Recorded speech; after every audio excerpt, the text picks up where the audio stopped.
working now? Gotta make it. There we go. I got an echo. I feel like Taylor Swift. Well, good morning to all of our friends from Neosho High School. My name is Austin Heislip, one of the organizers here at 1 Million Cups. I'm not neglecting you, but this is the future minds of America, right? You guys are here, but they're the future, right? So every morning we meet here, or every Wednesday morning we meet here at about 8:30, 9 o'clock. We all have coffee, right? You're wondering, what's 1 million cups? It's 1 million cups of coffee being had all across the nation. There's a little over or a little under 160 chapters of 1 million cups started by the Kauffman Foundation, meeting across the nation right now. So you are among a ton of people all helping out our entrepreneurial ecosystem. Try to say that 5 times fast. So it's really exciting. We all meet here. We got a lot of different business owners here. We invite small businesses, large businesses, brand new, who've been in business for a while. And we're all here just to help out. You know, some of us are in marketing / banking. We've got actual lenders here, insurance agents. We've got like 5 of those. They fight it out about every Wednesday morning. So that's super fun to watch. He's the one clapping. He's the one always. So we have a lot of fun here in the morning. So I'll go ahead and jump into this presentation really quick. I know probably half of you can't even see it. I'm one of the organizers along with this wonderful group of people here. Actually, most of them are there in the back. And then our next slide is going to be the sponsors. You guys, some of you already got the coffee that's up there by Granny Schaefer's, and there's some other sponsors that make this possible. And I believe, the next slide is that. So while Lowell gets the presentation switched over to Amy with KSS Cleaning, I think Doug's going to say a couple of words really quick. Yeah. So again, thank you for coming up, but I want to talk about this facility for a second and how a community came together with a great idea. So as you know, post-tornado in Joplin, FEMA stepped in and converted this building into the Franklin Technology Center School for Joplin High School. And during the time that the new high school was being built, that's what this building was. When the new high school opened and Franklin Technology abandoned this building, our chamber board and some of our thought leaders in the community said, hey, we got this great facility, what can we do with it? And that began a great strategic partnership between the Joplin Area Chamber of Commerce Foundation, the Crowder College Board, and our greater community in saying, hey, let's convert this into a great facility. So that is why it's the Advanced Training and Technology Center. So as the building operates now, it is a business incubator, a shared kitchen business incubator, and home to Crowder College, Joplin, which is their information technology program, their state-of-the-art welding program that has 100% job placement. I'm making sure that settles with you. And then they also have just launched Surge Tech, surgery technology, which now I believe has a waiting list. And that has had its successful first year. So Crowder College is not only producing great careers out of this facility, but then the building itself is operating as a business incubator. We've had one business, which is Unearth Potential, start here, and in 11 months, they went from brand new startup to graduating, which is when a new business leaves an incubator, that's called graduation. They graduated in 11 months, and now they are in a private strip mall with 19 full-time employees. So the reason I share that with you is you have a greater community that's working and looking across the horizon about how can we collaborate, what can we do together, what can we create and build. And that's where the business incubator concept comes in, collaboration. Just imagine if we had not, as a greater community, and when I say greater community, I'm talking Southwest Missouri. So you young folks that are, go Wildcats, we're all Neosho, but we are in a greater metropolitan area. And I want you to know that the greater area, we can have our rivalries on Friday night, during Friday Night Lights, but beyond that, we're one big area supporting each other.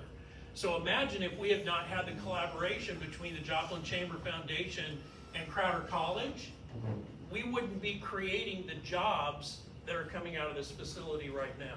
So that's powerful. So always stay plugged into your community, find out what's going on. You've got a powerhouse of a chamber with the Neosho Area Chamber of Commerce. We work closely with them. Same thing with Carl Junction, Webb City, Carthage, and all the areas in between. So yeah, I was supposed to bridge some time until we got the new slide ready, but I apologize, I got a little carried away. anything Chet, is there anything you want to add to that as far as Crowder College and what they have to offer? We have one more program up here. It's advanced manufacturing, automation, robotics. So if you think about where the future of work is going, automation, robotics, machines helping people do work. We have programs that train people how to do that. And we are going to start an engineering program potentially as soon as next year. It'll be like an applied engineering technology program. So two other programs, one that we are offering now, another one that's coming up soon. So welcome Neosho students. I was a fourth grade teacher in Neosho for 10 years, and I have a couple of my former students in this group. So. Oh, cool. All right. Well, having said that, we'll get on with our program. So I'm excited. I'm just going to introduce Amy. So Amy and I go way back about 10 years. We were in Business Network International together. And about a month and a half ago, she reached out to me looking for office space. So when we get done here, we're going to walk over and see her office, and you guys will get to tour the Joseph Newman Innovation Center.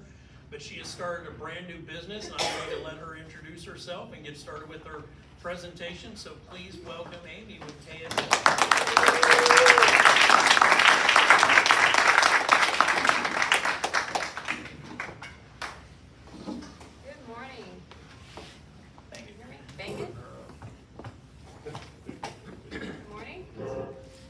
Talk loud. Just, Okay.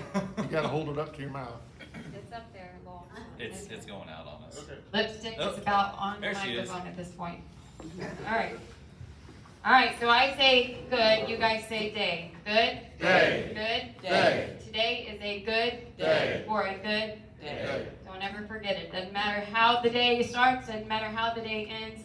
The day is still a day, and it's a good Day. for a good Day. Amen. Okay, not preaching this morning.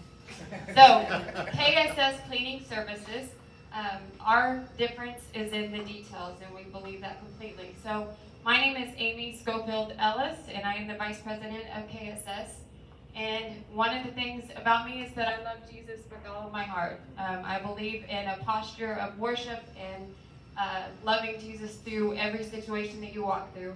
I am newly married to my very best friend, Joe Ellis. We go way back 20 years ago, and we're best friends 20 years ago, and then now I get to be married to him, and I'm so thankful for that. God has ordered my steps. I am a mom to 3 beautiful girls and 1 son that was my firstborn and my first love, and I am an entrepreneur in heart and spirit. I love to try new things. I love to take risks. I love to help the community and to pursue the best in individuals and help them find their best. And ultimately, I love Jesus and I love people. I believe those 2 commandments is to love God with all your heart, and then second, to love your neighbor as yourself. And I try to do that as best as I can. So some of you might know me from Touches of Splendor, which my late husband thought was too girly once he was in the construction field as much as he was. So he acronamed that to TOS Cleaning.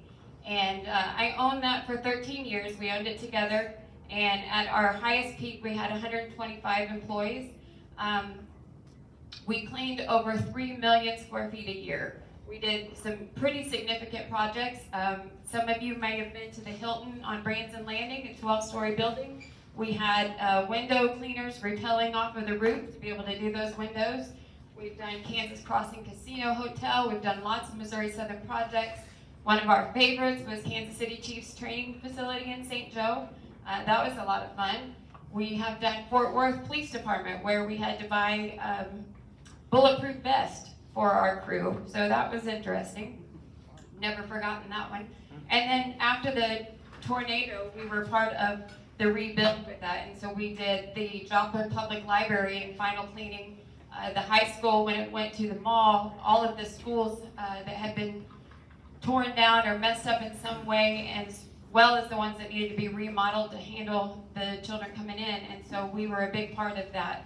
Some of you might remember Extreme Home Makeover when it came through town and rebuilt 7 homes. And Touches of Splendor cleaned 5 out of 7 of those homes. So that's something we're very proud of.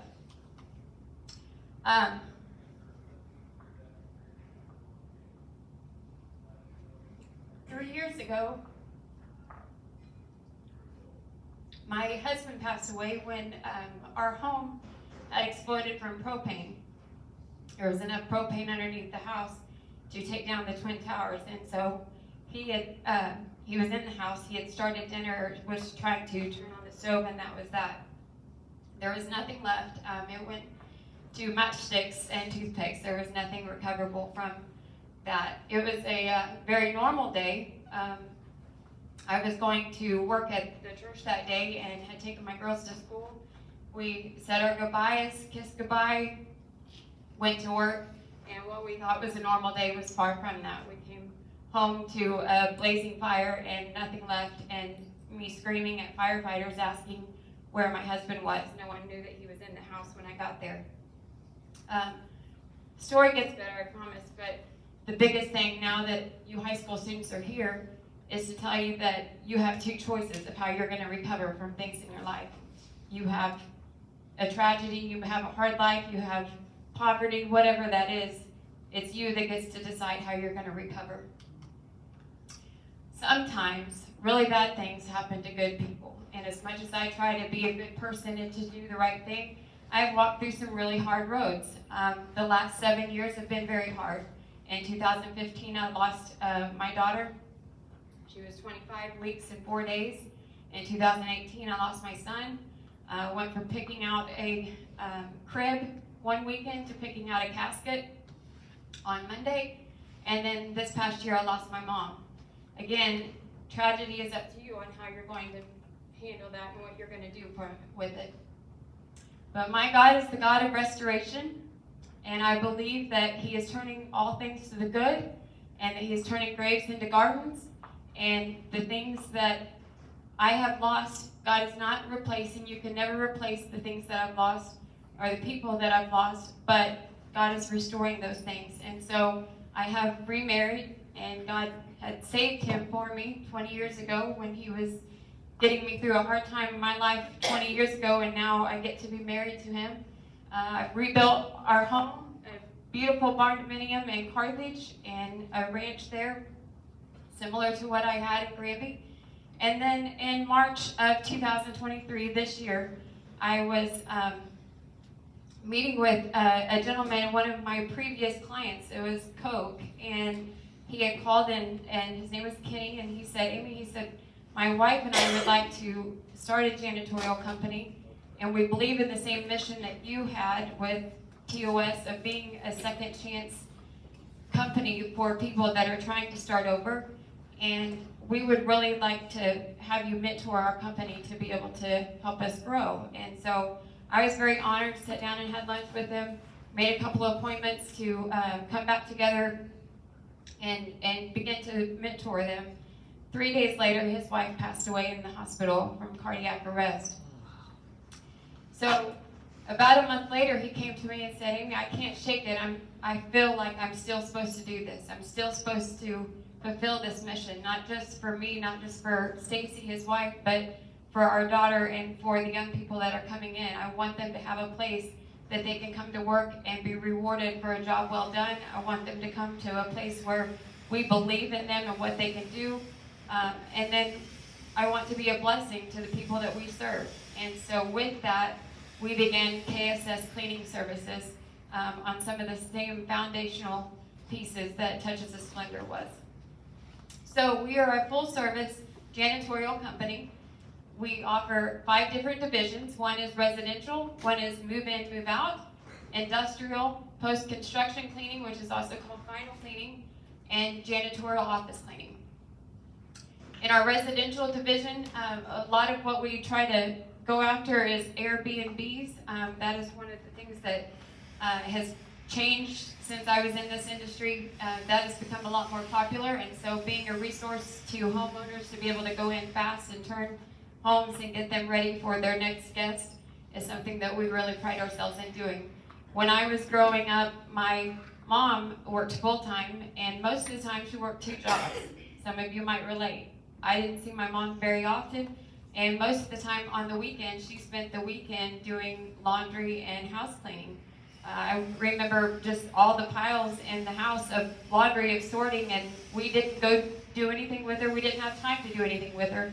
She was doing the house cleaning. And so my drive in starting that division was to be a resource for moms, for parents, to be able to spend time with their children. I missed that. My mom is gone now, and I won't get that time back. And so I want to be able to be a blessing to moms and to families to not be stuck on the weekends having to do the things that moms do with one thing that I can provide, and that's to outsource residential cleaning to professionals. So we have our residential division. One of the things that sets us apart in that division is being a blessing. And so each one of our clients receive a form called Be a Blessing. And this is probably too small for you to see, but there's some things on there like clean and sanitize the kids' toy boxes, or match the lost and found socks. Any moms say amen. Clean inside of the stove and the range hood. There's 25 different things here, and the homeowner gets to pick some of their favorites, and each time that we're there doing a clean, we also do a Be a Blessing item to be able to hopefully take that off of their plate. There's some things that sometimes as parents that you just never get to. The honey to-do list. So Be a Blessing is one of the things that I love the most about our residential division. With our move-in, move-out, what we really focus on is realtors and trying to help realtors as they're selling a home, or whenever they're trying to list a home and maybe it's just not quite there, it's not quite show ready. And so we want to come in and be able to prepare it for their photography session and the pictures that go out. We want to be able to do the deep cleaning and have it ready. And we do pride ourselves in being a quick turnaround time with the scheduling and the flexibility that we offer with that. So that is our move-in, move-out division. My favorite division is final cleaning. I really love this division. It's very tedious cleaning. It's very hard work, but it is one of the most rewarding and fun divisions as far as you get a different site every time, and some of those different projects that I mentioned earlier are some of the variety of different places that we get to see. So just after the contractor gets done, we go in and we make it to where that it's move-in ready. Some of our contractors that we work with is Crossland, Branco, Matco, Thomasville Homes, CSG, and Integrity Custom Homes. In our commercial division, what I feel like sets us apart is that I do try to overpromise, but I also want to make sure that I have actionables to make sure that we over-deliver as well.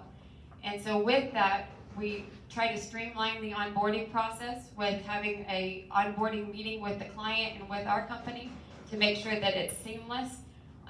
We have this communication logbook that is something I started 13 years ago, and I've noticed other companies starting to follow because it is very helpful to put these in the offices that we clean and have a direct communication. A lot of our offices we clean after hours, and so the client isn't necessarily there. So this bridges that gap of not having to stay after hours to maybe give a direct message to the professionals cleaning, but to be able to speak to them directly. And so inside of that, there is a bio that we call basically the Bible of that office, and it goes through all of the specifics, like certain desks. There's people that like us to lift things and go underneath. Some people don't want you to touch their desk. This is a resource to know when and what to do there.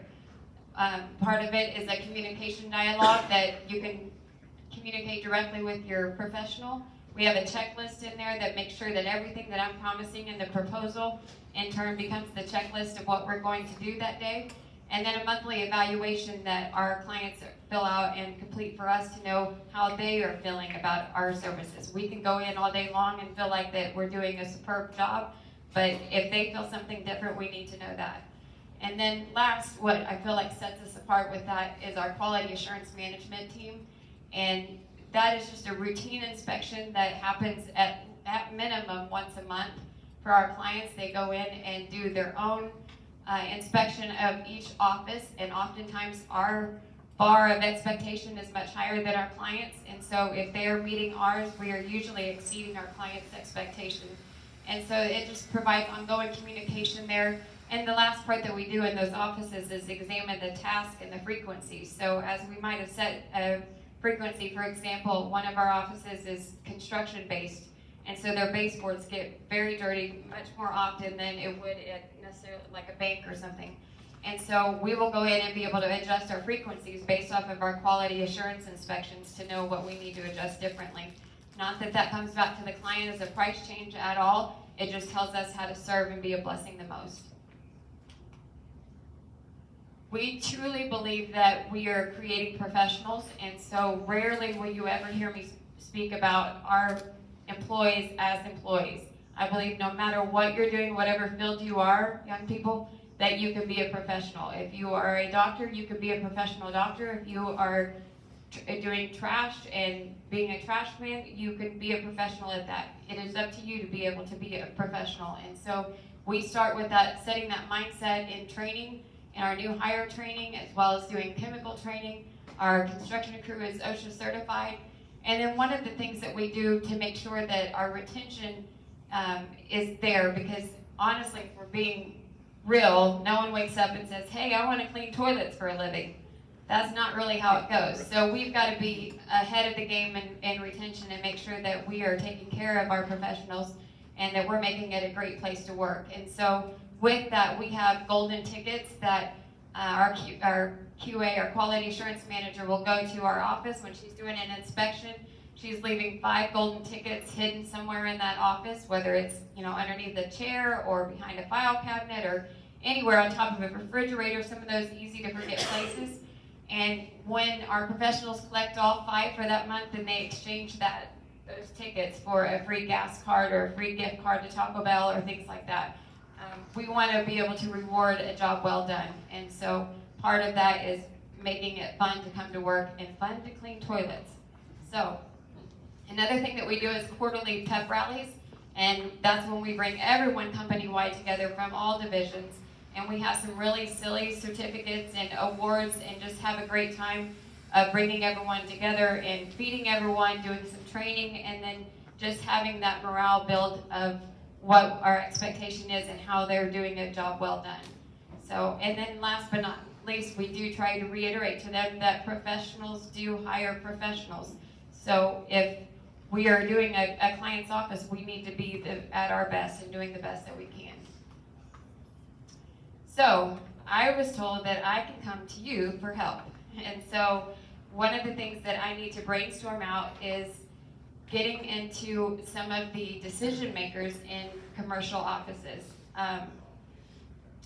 If I was to be totally transparent, with everything that has happened in the last 7 years and the loss, and I have only said this out loud to my husband, so pardon me if I get emotional, but I really struggle with memory and remembering how I got there the last time. And some of that is just trapped. And so one of the things that I'm really struggling with is getting into these commercial locations and remembering how to get to the decision maker in some of these.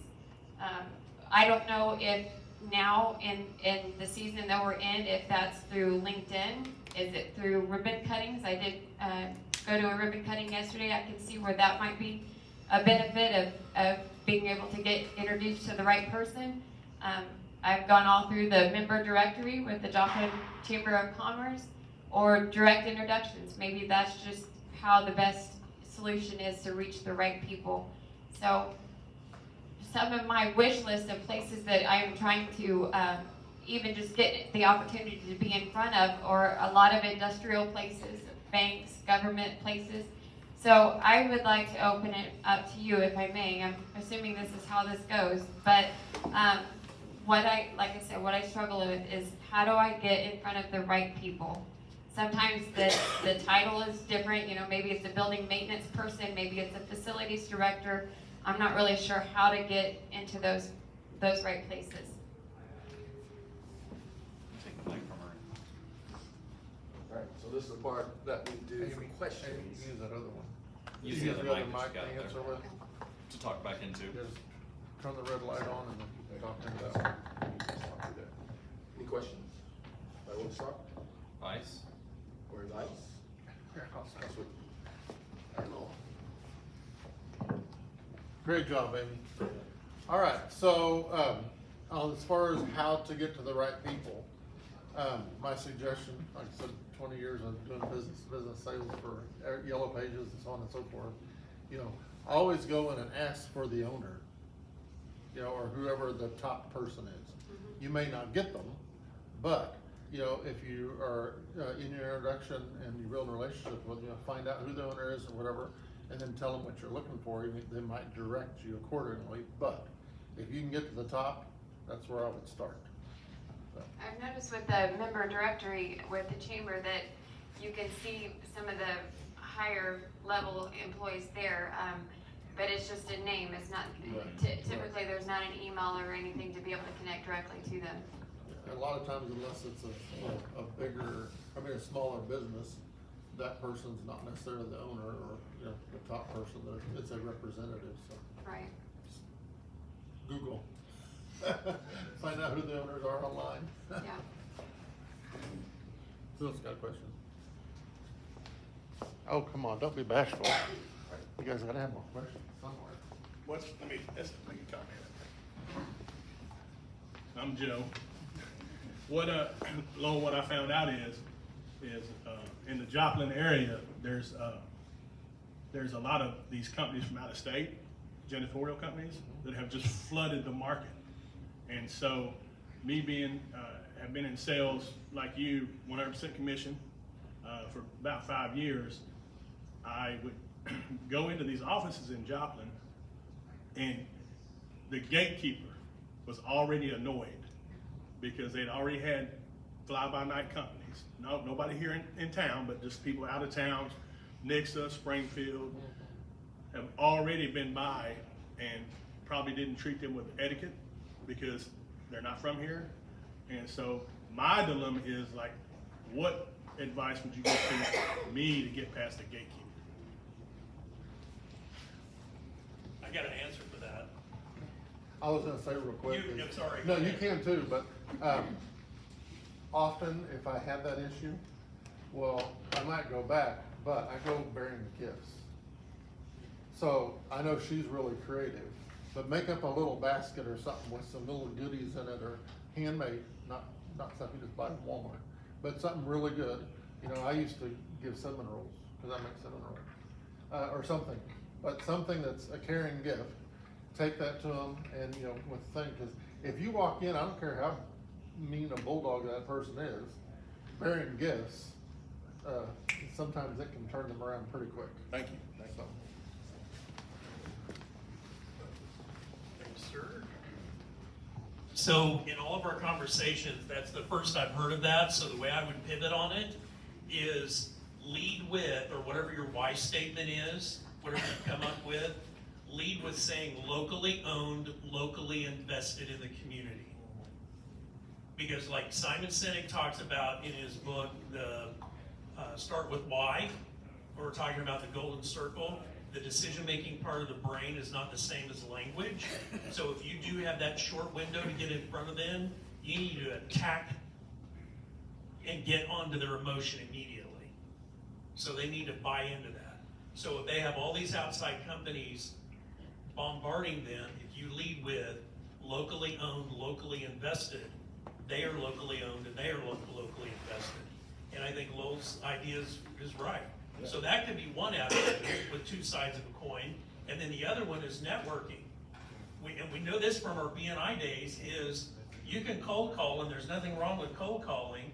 And Jason, all the years we know, if you build trust with people and somebody knows somebody that you want to be introduced to, them introducing you to them is powerful. I mean, that's how it works.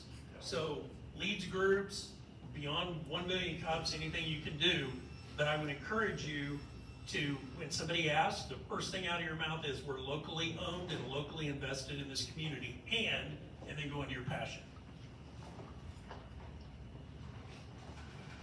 So just one more thing on that is, when you can work within your referral network of people you already know, and say, hey, who knows this person at Crossland? You know, try to get a warm introduction from them and third-party validation, you know, as far as your services. So, And then, referrals obviously are awesome, but those are awesome things. Yeah. So obviously super good. Here's what I want to say, just hearing everything and obviously hearing your story and breaking it down, and it never gets old to hear your story. I mean, it's incredible. But I think one thing to go moving forward, what I have learned just in business over the past 3 months and this past year, is when you're trying to build something, obviously it's great to go back on the knowledge that you had from the last thing, but it's also important for us to remember that, I'm gonna get a little preachy too, that God doesn't put old wine in the new wineskins. And sometimes if we're not careful, especially as entrepreneurs, especially as people trying to build business, well, this is how I did it the last time, or I'm trying to remember how it goes. And sometimes it's trying to shake that and understand that this is new and this is the new thing. But one thing that I've always remembered about Touches of Splendor, it was kind of a double fold thing for me, because the name is You Were Always in Touch. And I think that you're doing it. I think that you are doing an incredible job of getting back in touch with the community, rebuilding those relationships. And I think that you really will see everything take off, really quick at a rapid speed as you continue to get back in touch and to build those relationships, so that you can start asking for those third-party validations and the things that you remember doing. I think that if anybody knows you or Joe, as soon as you guys build a relationship, it's done, because you're genuine people. So I think just keep doing what you're doing and networking and getting involved and pushing forward. But I think this is, I love everything that KSS is standing for, what you're doing. Do you have a CRM in place? Customer management relation?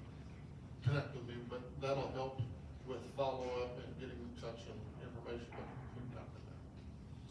Anybody else have a question?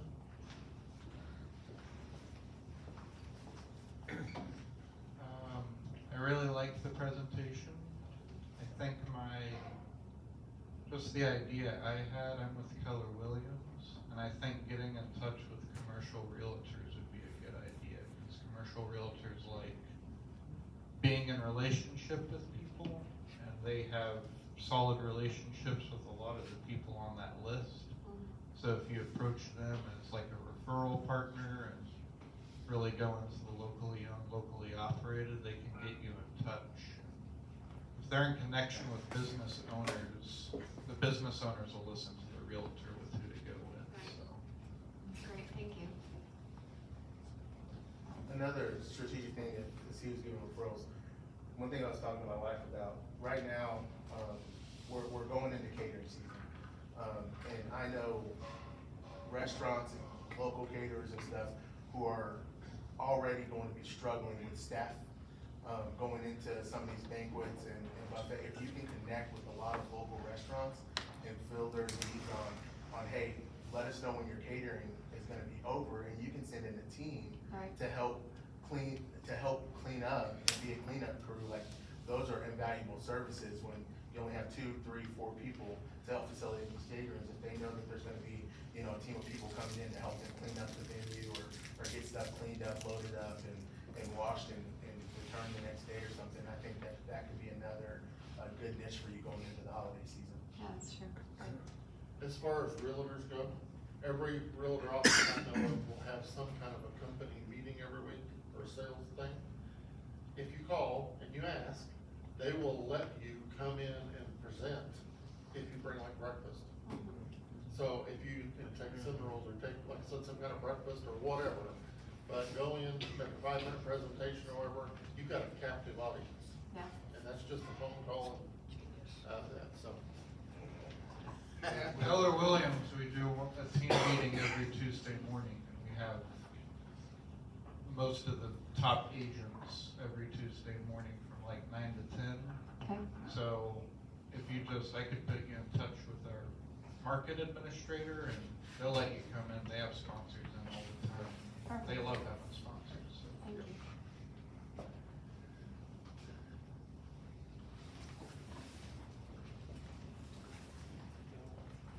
First, thank you for your story. I'm one of the instructors that brought this mass of students up here from Neosho, and I'm also the new CAPS instructor at Neosho High School and work with these young entrepreneurs. And through my experience and also spend time at Crowder, I think for young people, I have more of a question.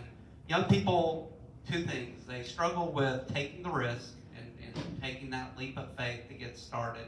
And then secondly is like where to start and how to think about like the capital you need to get started. So what advice could you give our students that are sitting there like, I'd really like to own my business, to just to motivate them to go for it, and here's your first step? It's a good question. To me, it's mentorship. It's getting linked with someone that will mentor you and take you under their wing and help you discover what that path looks like. For me, a lot of times it's visiting with Doug Hunt and running ideas by him or seeing what he would suggest differently. Being open to the feedback and receiving it constructively and not being offended by it.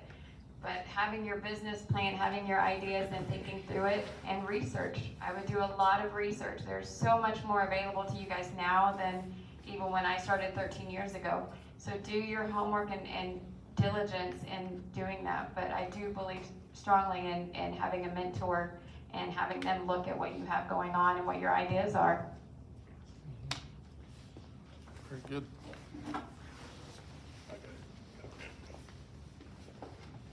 I would just say to these students, not being afraid to fail. I mean, how many people in here failed at something, in business? So look at this, guys. Everybody in this room has failed at one time or another. And so not being afraid to fail.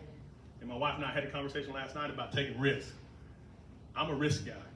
Hey, let's do what we gotta do. Let's get the money, let's do it. She's more of a conservative lady, not wanting to take as much risk. So just not being afraid to fail. I mean, because you're going to. You're going to fall flat on your face. But if you're an entrepreneur, it's deep down in your gut. There's nothing I could do to stop her from doing this because she is an entrepreneur. And it's deep down inside. So just not being afraid to fail. Any of the students have a question for Amy or just want to comment or anything? Any questions? How many of you, I know you're an entrepreneur program, but how many of you are either working on a business idea or kind of researching and getting to that point? Several of you? Thoughts? Well, like you said, don't give up.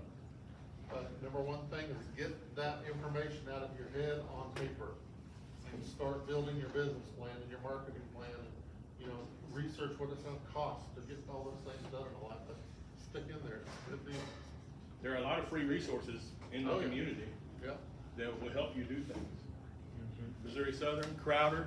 Oh, yeah. I mean, there's a lot of free stuff in the community. You just got to look for it. That's that mentor. Get that mentor. They know where to look for that stuff. I think the last question I have is just the value of LinkedIn. So is LinkedIn a resource that you all are seeing that is now being used a lot more? It wasn't as much when I started. It was, it just really wasn't part of the equation then. But how much is LinkedIn part of you finding the person that you need to speak to or just even connecting? Are you all using LinkedIn actively? I do in my business, but my business isn't just local. Right. I have 8,000 contacts in LinkedIn throughout the United States and actually beyond. But that's unusual. But here, I have nothing in LinkedIn. I don't think LinkedIn is a local use. Okay. Yeah, I think LinkedIn is good for research, maybe looking up who you want to talk to. But in certain areas, I mean, the people that you need to talk to may not even be on there. So, And my take on that is leave no stone unturned, meaning when you do take the donuts or whatever, the gifts, and you're talking to the gatekeepers, if they get that information to the decision maker, they're gonna do what all of us do. If somebody's wanting to reach out to you, you're gonna do a quick Facebook check, Instagram, or LinkedIn. And if they find you on LinkedIn and you have a professional presence, then you've just increased your odds of them calling you, because it's part of a mosaic of messages that you are professional, you're investing in yourself, and you're putting your best foot forward. So my advice is to have a great professional, up-to-date LinkedIn profile.